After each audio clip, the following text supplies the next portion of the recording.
추수감사절입니다. 지난 한 해를 돌아보면서 하나님께 감사하는 절기입니다. 얼마나 감사하고 또 무엇을 감사할 수 있을까? 올해는 유난히 비가 많아서 결실해야 될 그러한 기간에 또 햇빛이 절대 부족해서 제대로 연그렀는지 잘 모르겠고요. 여느 때 같으면 여기다 과일을 많이 쌓아놓고 이렇게 예배를 드려야 될 텐데 이제 과일을 많이 쌓아놓는 것도 또 어려움이 있더라고요. 과일값이 비싸기도 하고 또 이제 과일을 어떻게 해야 할지를 또 몰라요. 전에는 관공서에 다 나눠드렸는데 요새는 뭐 김영란법인가 뭔가 때문에 자기네들 받으면 안 된대. 그래서 또 한동안은 이제 요양원 이런 데 갖다 드렸는데 최근에 한 몇 년은 그렇게 갖다 드렸는데 또 갖다 드려도 이때 또 온 교회에서 다 가져오니까 또 그렇게 반가워하지도 않아요. 그래서 또 근처 사는 교우들에게 이렇게 나눠드렸더니 또 누구는 주고 누구는 안 주냐고 또 이게 또 시험거리가 되더라고요. 그것도 안. 그래서 저 혼자 또 다 먹으려고 그랬더니 그것도 또 이제 목사님이 혼자 다 먹냐 이 얘기 나와서 그것도 어렵고 그래서 그냥 하지 말자. 하지 말자. 이렇게 얘기를 했어요. 오늘 이제 본문 갖고 추수감사절 설교를 해야 될 텐데 엄밀히 따지면 맞는 얘기예요. 이제 추수가 뭡니까? 우리에게는 풍성한 거둬들이는 것들만 생각하지만 추수 자체가 의미하는 것은 이제 마지막 심판을 이야기하지요. 그래서 열매로 남느냐, 아무 열매가 없느냐, 이제 이런 것들이 되는 건데, 그러니까 마지막 때에 이제 오늘 제목에도 나오지만 인내로서 우리의 믿음을 지키고 영혼을 구원을 얻는 것, 이게 이제 마지막 때 우리가 해야 할 일이고. 교회 절기로 놓고 본다면 이제 오늘 추수감사절은 이제 한 해의 끝입니다. 그리고 이제 다음 주는 왕국절이라고 해서 하나님 나라를 한자로 쓰면 왕국이 되는 거예요. 하나님 나라를 한자로 쓰면 왕국이 되는데 이 왕국절은 이제 마지막 하나님 나라에서 있을 잔치를 이제 소망하고 꿈꾸는 그런 절기가 되고 그러면 이제 올해가 끝난 거예요. 그 교회력은 올해가 끝났고 이제 그다음 이제 11월 30일부터는 이제 예수님의 오심을 기다리는 새해가 다시 이제 시작이 됩니다. 오늘 이제 추수감사절을 맞이하면서 오늘 말씀으로 함께 은혜 나누기 원하는데 오늘 본문을 보면 그렇습니다. 제자들이 예루살렘 성전을 바라보면서 감탄을 하는 거예요. 돌이 얼마나 큰지 성전을 그 지은 돌들이 큼직큼직하니까요. 그것만 봐도 은혜인 거예요. 와, 어떻게 이렇게 돌이 클 수가 있지? 또 금, 은으로 꾸몄습니다. 물론 이 성전은 헤롯이 유대인의 환심을 얻기 위해서 만든 성전입니다. 그러나 이제 앞에 솔로몬이 지었던 그 성전과는 비교도 되지 않지요. 성전이 여러 번 만들어졌습니다. 처음에 다윗이 하나님을 위해서 성전을 만들고 싶었고 근데 하나님이 다윗에게는 허락하지 않았습니다. 그래서 솔로몬이 성전을 그 아버지 다윗이 준비해 준 것을 가지고 또 자기의 재주를 가지고 정말 아름답게 졌지요. 근데 이제 그 성전이 무너졌잖아요. 그 성전이 무너졌습니다. 그 성전이 무너지고 또 수룹바벨이 이제 포로에서 돌아와 성전을 지었는데 포로에서 돌아온 사람이 지은 성전은 얼마나 초라했겠어요. 그러니까 과거의 그 성전의 영광을 아는 사람들은 울었다 했습니다. 그것을 보면서. 그래서 성전이 세워진 것 때문에 기뻐서 울은 건지 옛날 성전에 비해서 보잘것없는 것 때문에 울었는지 그냥 그 울음이 이제 뒤섞인 거죠. 그러나 이제 그 다음에 이제 예수님 때 이 헤롯은 유대인의 환심을 얻기 위해서 또 있는 힘을 다해서 그 수룹바벨이 지은 성전을 아름답게 증축을 했어요. 근데 이제 아무튼 갈릴리에 사는 이 촌사람들이 예루살렘에 와서 그 성전의 아름다운 걸 보니까 눈이 휘둥그레지는 거지요. 그러니까 예수님한테 예수님 이것 좀 보세요. 이렇게 어떻게 아름다울 수가 있느냐라는 이야기를 하는 거지요. 그러니까 성전은 유대인들에게 있어서의 하나의 자부심이었고 또 그 민족의 자랑이었다라고도 이야기할 수가 있습니다. 그런데 예수님이 하시는 말씀은 굉장히 썰렁하게 만들었습니다. 너희가 보고 있는 이것이 날이 이르면 돌 하나도 돌 위에 남지 않고 다 무너뜨려지리라. 제자들이 그 말을 듣는 순간 엄청난 충격을 받지요. 그러면서 아니 이 성전이 무너진다고요? 라고 이제 이해하지 못하는. 그러니까 이제 그 제자들의 관점은 이제 그 성전의 외양을 보면서 아름답다라는 것을 보고 있지만 예수님의 관점은 이 껍데기들은 다 무너져야 되고 하나님의 나라가 세워져야 한다라는 말씀을 하고 있다라는 거예요. 우리가 지난 한 해 동안 얼마나 애썼습니까? 우리도 우리의 그 모든 것들을 아름답게 꾸미느라고 정말 애쓰고 살아왔지요. 멋지게 또 멋들어지게. 그래서 우리의 모든 그런 가정을 안정되게 하고 또 우리의 재정을 채워가고 건강도 또 더욱 건강하려고 또 운동도 하고 또 많은 사람들 앞에 칭찬과 존경을 받으려고 내 명예도 화려하게 만들고 사람들과의 관계도 넓혀놓고 아주 인생의 멋진 계획들을 화려하게 만드느라고 애썼지요. 그런데 영원할 것처럼 이렇게 생각했던 것들이 예수님이 하시는 말씀이 흔들린다는 거죠. 무너질 때가 있다라는 말씀을 하고 있습니다. 그래서 우리가 이제 이번에 지키는 추수감사절은 겉의 화려함이 아니다라는 얘기입니다. 그리고 이번 추수감사절을 통해서 우리가 하나님의 은혜에 대해서 눈이 떠지기를 주의 이름으로 축원합니다. 이 세상은 흔들립니다. 이 세상은 무너집니다. 예수님이 이 세상에 전쟁이 끊어지지 않는다. 저는 우크라이나 러시아 전쟁이 일어나려고 할 때 마음속에 그랬어요. 설마 지금이 20세기 21세기를 살고 있는데 무슨 전쟁이 있어? 전쟁이 어떻게 일어나? 라는 생각을 했고 그건 뭐 일어날 수 없다 생각했죠. 또 일어나더라도 전 세계가 가만히 보고 있겠냐라는. 근데 전쟁은 일어나더라고요. 또 가만히 사람들은 보고 있더라고요. 분명히 잘못됐는데도 이걸 어떻게 할 수 있는 그런 어느 누구도 그 방법이 없는 거예요. 근데 이제 문제는 그 전쟁이 우리에게도 해당이 될 수 있다라는 게 문제인 거예요. 세계 3차 대전이 일어난다면 어디에서 일어나겠는가? 그러면 모든 사람들이 하는 얘기가 두 군데 후보지를 이야기합니다. 하나는 이스라엘 땅을 이야기하고, 그러니까 이스라엘 땅이 지금 하고 있는 게 위태위태한 거예요. 저게 괜히 불씨가 잘못이면 3차 대전이 일어나고도 남을 그런 일들이 지금. 근데 그 불씨는 우리나라도 비켜가지 못한다라는 거죠. 우리가 아름다운 집을 장만했습니다. 그 전쟁이 일어나면 이게 모든 것들이 어떻게 되겠어요? 우크라이나 사람들도 마찬가지였거든요. 자기네 집 예쁘게 꾸몄고 자기들의 인생의 계획들을 풍성하게 만들었지만 전쟁이 일어나니까 그게 다 어디 갔어요? 그냥 하루 자기 생명 부지하는 게 이제 간절한 기도의 제목이 된 거예요. 근데 우리라고 그렇게 안 될 수 없다는 거예요. 믿고 싶지 않지만 얼마 전만 해도 전쟁을 일으키려고 했다라는 얘기들이 들릴 때에 얼마나 당황스러운지 모르는 거예요. 그리고 그게 아니더라도 주변 정세가 우리나라에 전쟁이 일어날 수 있는 그러한 가능성들을 지금 엄청나게 올라가 있다라는 사실들을 우리가 알고 깨어서 기도해야 한다라는 거예요. 그 밖에도 이제 지진이 얼마나 많아졌습니까? 최근 몇 년에 있었던 이 지진은 역사 일에 있었던 지진 그 숫자에 못지않은 지진들이 지금 계속 일어나고 있다라는 얘기입니다. 이상기온으로 인해서 농사하는 일들이 쉽지가 않은 거예요. 기근이 생기고 또 뿐만 아니라 이제 뭐 코로나 이런 것들, 이 코로나도 우리가 얼른 다 극복을 못 하잖아요. 근데 또 병들이 나오고 또 다른 병들이 나오고 이런 것들이 우리가 이제 앞으로 계속 이렇게 살아야 되는가라는 생각을 하죠. 그러니까 두려운 일들이 가득하고. 근데 오늘 예수님의 말씀은 이게 단순히 종말을 얘기하는 것이 아니라 마지막 때에 하나님의 백성들이 살아갈 때 당할 일들이죠. 박해도 있을 것이고 또한 배신하는 일도 있을 것이다 라는 이야기를 우리에게 들려주고 있습니다. 지난 한 해를 한번 돌아보세요.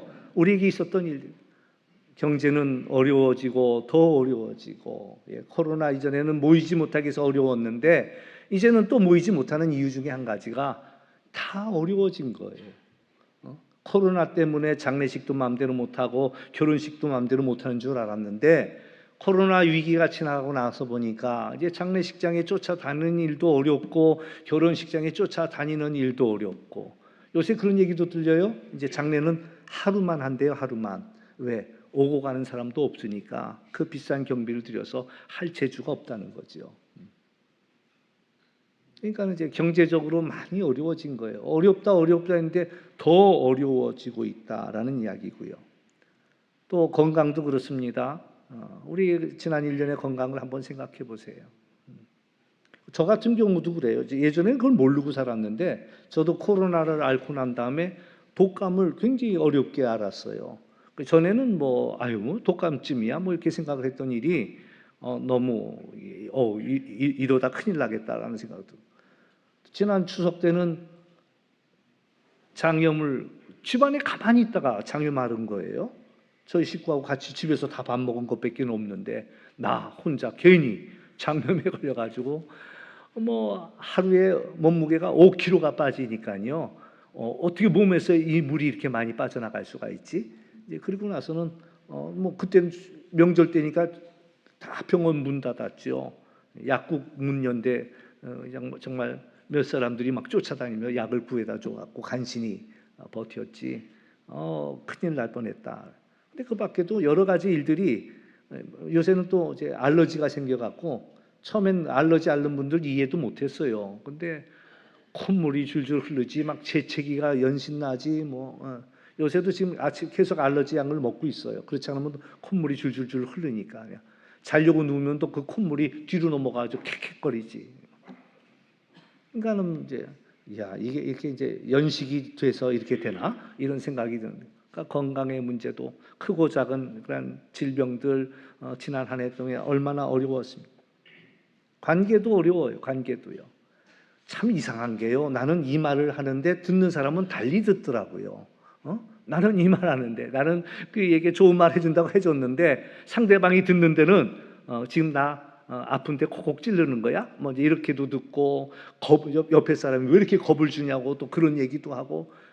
그래서 내가 이렇게 얘기하지만 상대방은 전혀 다른 얘기가 될 수 있구나, 이런 것도 그래서 그런 뜻으로 한 얘기는 아닌데 이 이야기는 엉뚱한 얘기가 되어서 오해도 생기고 상처도 받고.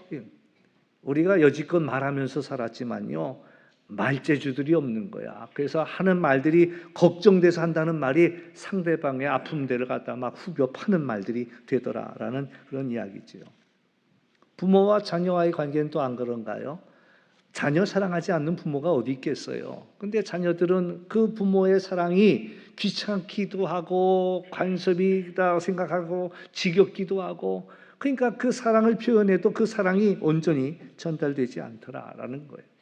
그것 말고도 두려운 일 얼마나 많습니까? 걱정거리가 얼마나 많습니까? 생각지 않은 일들이 생기는 거예요. 내 의지가 아니라. 또 나는 내 생각에는 이렇게 해야 되는데 다 내 생각과 다르고요. 물론 내 생각이 항상 옳은 건 아니에요. 내가 모든 걸 아는 건 아니니까. 그러니까 이제 지난 1년을 이렇게 돌아보면 우리가 뭘 감사할 수 있지? 이런 생각이 들기도 해요. 그런데 그럼에도 불구하고 우리가 오늘 이 자리에 앉아 있다는 것 자체가 내가 잘해서, 내가 잘 버텨서 그게 아니라는 거예요. 하나님의 은혜, 하나님의 우리를 붙들어 주셔서 이 어려운 그런 지경에 지금 우리가 이 자리에 앉아 있다는 것 자체가 하나님께 감사할 일이다라는 이야기지요. 감사는 형편이 좋아서 하는 게 감사가 아니에요. 하나님이 함께 하시는 것을 알아차렸을 때 그게 바로 감사라는 사실입니다. 예수님 말씀하십니다. 두려워하지 말라. 너희 머리털 하나도 상하지 아니하리라. 이렇게 말씀하셔요. 세상은 흔들리지만 하나님, 우리를 향한 하나님의 사랑은 흔들리지 않습니다. 하나님이 내게 주신 그 약속은 변하지 않습니다. 하나님이 지켜주시고 하나님이 인도해 주시고 하나님이 우리를 구원해 주신다는 사실입니다. 그래서 우리는 이 고난과 어려운 시간들이 오히려 증거할 기회라는 거죠. 오늘 말씀 중에 중요한 말씀이 13절 말씀입니다. 이 일이 너희에게 증거가 되리라. 이 세상을 살아가는 동안 우리가 겪는 이 힘들고 어렵고 고난과 같은 이 시간들이 우리를 어렵게 만들고 힘들게 하고 지치게 하는 것들이 아니라 오히려 하나님을 드러낼 수 있는 증거의 기회가 된다라는 그런 이야기죠. 우리가 고난을 겪음으로 오히려 우리의 믿음을 증명하는 시간이 되고 하나님이 살아 역사하시는 그런 것을 드러내는 시간이 된다라는 그런 이야기입니다. 우리가 이제 예전에는 백열등을 썼어요. 아마 LED도 마찬가지일 거예요. 그런데 이제 백열등을 쓰는데 거기 뭐 30촉, 60촉 그랬습니다. 옛날에는 30촉이 뭐냐면은 초를 세는 단위야.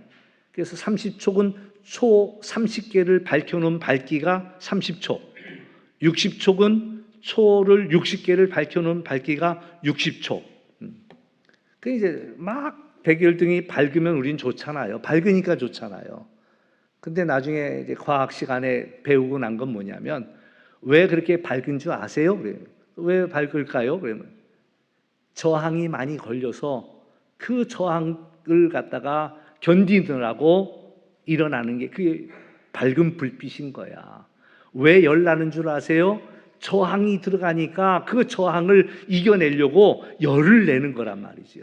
그러니까 우리는 그냥 밝아서 좋았는데 사실 전구로 놓고 본다면은 감당하기 어려워갖고 빛을 내는 거고 감당하기 어려워갖고 그 열을 발하고 있는 거야. 막 견디지 못해서 막 그 열이 터질 것 같은 열들이 나온단 말이지요. 우리가 겪는 이 어렵고 힘든 시간이 하나님의 영광을 드러내는 시간이었다라는 사실이에요. 우리가 큰 아픔이 있습니다. 병이 있습니다. 결국 그 병을 겪으면서 하나님의 사랑을 우리는 생각하게 됩니다. 갈등을 지나면서 서로에게 그것이 얼마나 귀한 일들인지 또 고마운 일들인지 소중한 것인지를 갈등을 겪으면서 깨닫게 됩니다. 경제적으로 어려운 시간들을 지나면서 우리가 더 하나님을 의지해야 되겠다라는 것들을 깨닫게 되더라라는 거예요. 그러니까 고난은 우리를 밀어내는 것이 아니라 하나님께 더 가까이 오도록 우리를 부르고 있다라는 이야기죠. 우리는 그 어떤 상황 속에서도 하나님께 감사하는 비결을 배워야 한다. 지난 금요일에는 시편 142편 말씀을 나누었습니다. 다윗이 너무나 어려워서 하나님 앞에 부르짖어 기도합니다. 하나님, 이 옥에서 나를 구해달라고. 근데 그가 옥에서 나올 수 있는 비결은 뭐였냐면 감사였다라는 거죠. 감사할 때 그 영혼이 살고 감사할 때 그 영혼이 새 힘을 얻더라라는 거예요. 저는 바울과 실라가 감옥에 gat혀서 찬송했다라는 그 대목이 참 쉽지 않습니다. 이상하게 바울과 실라 이야기는 제 마음속에 이렇게 좀 뭉글뭉글 다가와요. 바울과 실라가 처음에는 아시아를 가고 싶었어요. 근데 하나님 못 가게 막는 거예요. 그리고 환상 중에 마게도냐 사람이 오라고 손짓하니까 바울과 실라가 하나님이 내가 마게도냐로 가길 원하나 보다 하고 이제 마게도냐로 가잖아요. 빌립보로 갑니다. 첫 번째 성 빌립보에 갔는데 귀신 들린 여자아이가 있으니까 이 아이를 고쳐줬단 말이에요. 근데 그게 이제 모함을 받고 그래서 그것 때문에 끌려가서 매도 맞고 또 감옥에도 갇히고 이러는 거예요. 근데 이제 바울과 실라가 그 감옥 속에서 찬송을 했다. 그 대목이 사실 저는 제가 이제 자꾸 이제 바울과 실라 생각에 입장을 생각해 보는데 거기서 찬송이 나와? 아니 나는 가고 싶은 데가 따로 있었는데 못 가게 하고 이쪽으로 가게 몰아세워 놓고는 이쪽에 와가지고 잘못한 것도 없는데 모함도 맞고 매도 맞았는데 뭔 찬송이 나와? 이런 생각이 들잖아요. 근데 아마 바울과 실라도 제 마음하고 다르진 않았을 거예요. 속상하고 힘들었을 거예요. 근데 속상하고 힘든데 가만히 있다 보니까 이제 마음속에서 이제 이런저런 것들이 올라오는 거죠. 그러면서 그럼 이제 저도 군대 생활할 때 힘들면 그 노래 불렀어요. 가만히 와 너무 힘드니까 무슨 찬송가를 제일 많이 불렀냐면 복음성가 중에 내일 일은 난 몰라요 많이 불렀어. 내일 일은 난 몰라요 하루하루 살아요 이러면서 이제 그러면 뒤에서 또 내 고참이요 철문을 벗어갖고 내 철문을 갖다 내리쳐. 정신 하나도 없어요. 비록 이제 안에 다른 게 있어가지고 괜찮은. 야 힘든데 노래가 나와? 그래. 나도 힘들어서 노래해요. 힘들어서 노래해요. 그러니까 바울과 실라도 힘드니까 아마 그런 노래 불렀을 거예요. 노래 부르다 보니까 무거운 마음이 이제 가벼워지고 그 찬송하게 되고 기도하게 되고 그 바람에 그 옥문이 열렸다라는 그런 이야기죠. 우리가 감사할 때 우리 영혼이 삽니다. 감사할 때 우리가 찬양할 때 우리 영혼이 산다는 거예요. 그래서 다윗이 옥에서 벗어나게 되고 의인들이 그를 두루리로다 이렇게 이야기했어요. 사무엘상 22장에 보면 이 이야기가 나옵니다. 다윗 왕이 아둘람 굴에 숨어가지고요. 사울에게 10년을 쫓겨다니는 거예요. 목숨을 노리는 이 사울을 피해서 10년을 쫓아다니는 거예요. 그러니까 이게 다윗이 표현한 것이 이 옥에서 나온 그것이 바로 하나님 앞에 감사할 때 그 옥에서 벗어날 수 있어요. 그랬더니 많은 의인들이 그를 두루리라 그랬습니다. 근데 사실 그 의인들이 대단한 사람들은 아니에요. 그 사무엘상 22장 2절 말씀을 보면은 원통한 사람들이 그에게로 왔고 억울한 사람들이 그에게로 왔고 어려운 사람들이 그에게로 왔어요. 400명이나. 그러니까 이 다윗도 사실 어려운 형편인데 이 다윗에게 더 어려운 사람들이 몰려드는 거예요. 근데 그들이 나중에는 다윗이 그 나라를 세울 때 그들이 다 다윗의 오른팔 왼팔이 되어 일꾼들이 되었죠. 다윗이 어느 날 그 성문 앞에 흐르는 그 샘물 좀 마셨으면 좋겠다 했을 때 이 사람들 가운데 몇 사람이 목숨을 걸고 그 진영에 들어가서 그 물을 떠갖고 오잖아요. 그러니까 다윗이 이거는 물이 아니라 이 사람들의 피입니다. 그리고 마실 수가 없다. 하나님이 그 사람들을 붙여주더라고요. 처음에 우리 눈에 볼 때는 하나 쓸데없는 사람들, 자기도 힘든데 쓸데없는 사람들을 붙여준 것 같았지만 결국엔 다윗에게는 그 사람들이 의인들이 되더라라는 그런 이야기죠. 또 하나 우리가 이야기할 수 있는 것은 예수님이 이제 마지막에 하신 말씀이 너희의 인내로 너희 영혼을 얻으리라 이렇게 말씀합니다. 추수감사절은 단순히 농작물을 앞에다 쌓아놓고 감사하는 그런 날이 아니라 추수감사절은 지난 한 해 동안 우리가 인내하면서 걸어왔던 이 모든 과정을 하나님께 드리는 날이다라는 얘기입니다. 참 지난 한 해 애쓰셨어요. 우리 옆에 분한테 인사할까요? 지난 한 해 용케 살아오셨습니다. 지난 한 해 용케 버티셨습니다. 네, 참 잘 견디셨어요. 그 인내를 하나님께 올려드리는 겁니다. 눈물로 견뎠던 시간, 기도로 버텼던 시간, 하나님만 의지하고 살아왔던 고비들, 말 못할 아픔과 싸웠던 날들, 그 인내가 오늘 우리가 하나님께 올려드릴 감사의 예물이다라는 얘기예요. 감사는 끝까지 하나님께 매달린 사람들에게 맺혀지는 열매입니다. 열매가 풍성해 아름답지요. 그러나 그 열매는 결코 쉬운 것이 아니다라는 거예요. 열매를 맺기 위해서 얼마나 고통스러운 시간들이 지났는지 모릅니다. 우리가 귀하게 보는 진주, 그게 괜히 진주입니까? 진주 조개 속에 안으로 이물질이 하나 들어온 거예요. 그러니까 이걸 좀 밖으로 밀어내고 싶어 갖고 연하디 연한 그 조개살이 계속 밀어내는데 나가지 않죠. 계속 찌르니까 고통스럽죠. 그 분비물들이 쌓이고 쌓이고 쌓여서 결국 진주가 된다라는 이야기죠. 세계적으로 유명한 바이올린 스트라비우스의 바이올린은 세계 전체 만든 거는 한 1,100개 정도 만들었대요. 그런데 지금 남아 있는 거는 660개 정도 남아 있다고 그래요. 그 유명한 바이올린 하나 가격이 얼마인 줄 아세요? 980억 원이래. 하나가 980억 원. 이게 괜히 만들어진 게 아니에요. 이탈리아 북부의 알프스 산맥의 계곡, 파마 계곡이라는 곳에서 자라난 가문비 나무를 가지고 그 앞판을 만든다고 그래요.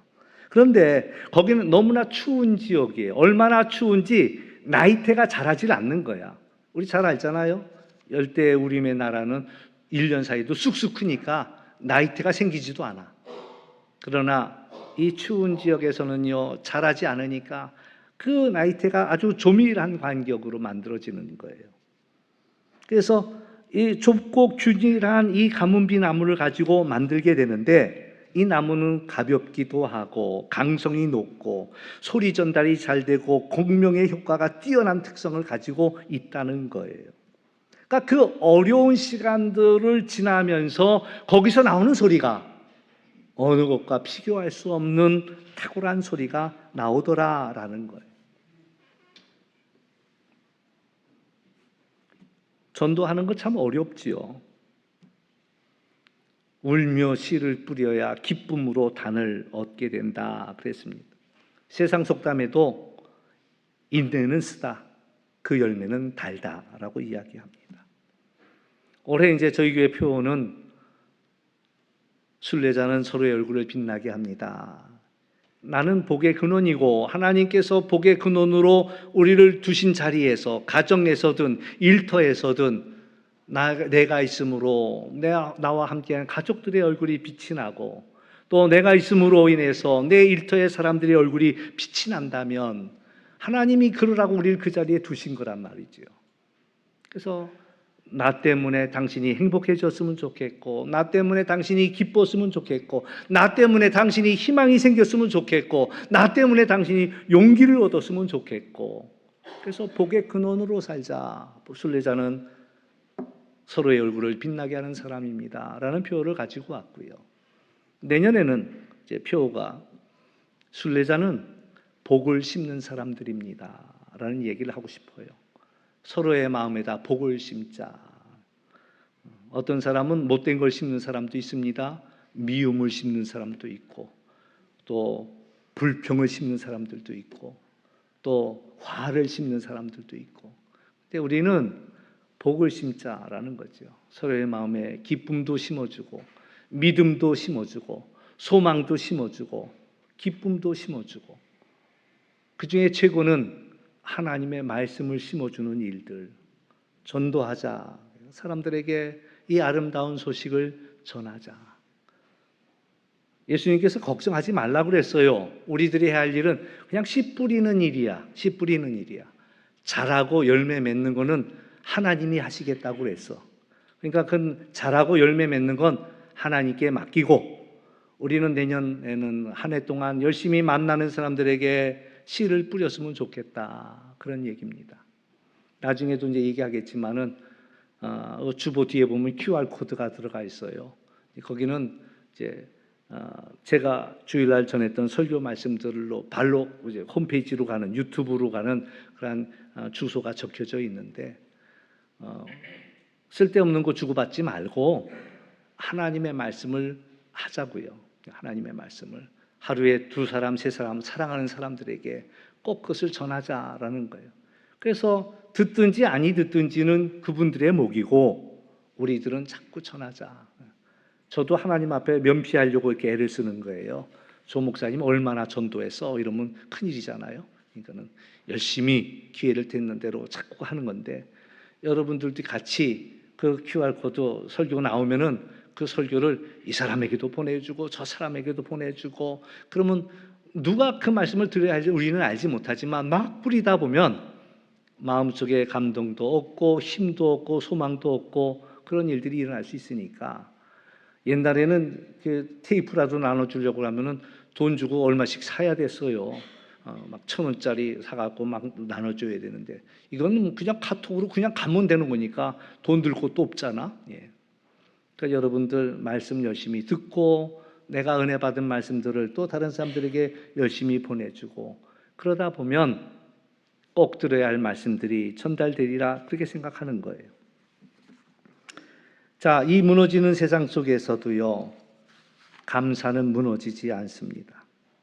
예루살렘 성전은 결국 역사 속에 무너졌습니다. 세상의 영광은 무너졌습니다. 그러나 그 성전이 무너진 시대에도 하나님의 나라는 흔들리지 않습니다. 우리가 의지하던 많은 것들이 흔들릴 수 있습니다. 그동안 우리가 갖고 오고 세운 것들이 다 무너질 수 있습니다. 그러나 하나님의 은혜는 어떤 재난에도 사라지지 않습니다. 이번 추수감사절에 이것만을 우리가 기억했으면 좋겠어요. 이것만을 고백했으면 좋겠어요. 나는 보이는 것에 감사하는 것이 아니라 보이지 않는 하나님의 은혜를 바라본다. 그것을 감사한다라고 고백했으면 좋겠어요. 편안하고 풍족해진 것 때문에 감사한다가 아니라 나와 함께 하시는 하나님으로 인하여 감사하다고 했으면 좋겠어요. 오래 고생하고 수고했지만 우리의 인내가 하나님께 올려질 수 있었던 것이 그것이 열매가 감사하다고 고백할 수 있었으면 좋겠어요. 하나님, 내가 당한 이 고난도 하나님이 드러날 기회이고 하나님이 증거될 기회임을 믿고 감사할 수 있었으면 좋겠어요. 그럴 때 우리의 감사는 흔들리지 않습니다. 감사는 우리의 믿음의 선택입니다. 첫 추수감사절도 그랬어요. 1620년 영국에서 청교도들이 미국으로 건너갑니다. 102명이 출발했습니다. 그러나 그때 항해의 어려움 때문에 이질도 걸리고 배 안에서 결국 해가지고 살아 도착한 사람은 54명만 살아 도착했어요. 이제 겨울이 시작이 되는 그 절기에 그들이 도착해서 농사도 지을 수 없지요. 먹을 것이 없지요. 온 주민들에게 양식을 얻어먹고 농사 짓는 법을 그제서야 배워가지고 그리고 나서 그 다음 해에 첫 번째 추수감사절을 드려요. 풍성해서 드린 것이 아니었어요. 하나님이 지켜주신 것에 대한 감사로 드렸던 그 추수감사절. 오늘 우리들도 비록 풍성하지 아니하지만 모든 것들이 다 흔들린 것처럼 보이지만 지금까지 동행해 주신 하나님 앞에 감사하는 그런 추수감사절이 될 수 있기를 주의 이름으로 축원합니다.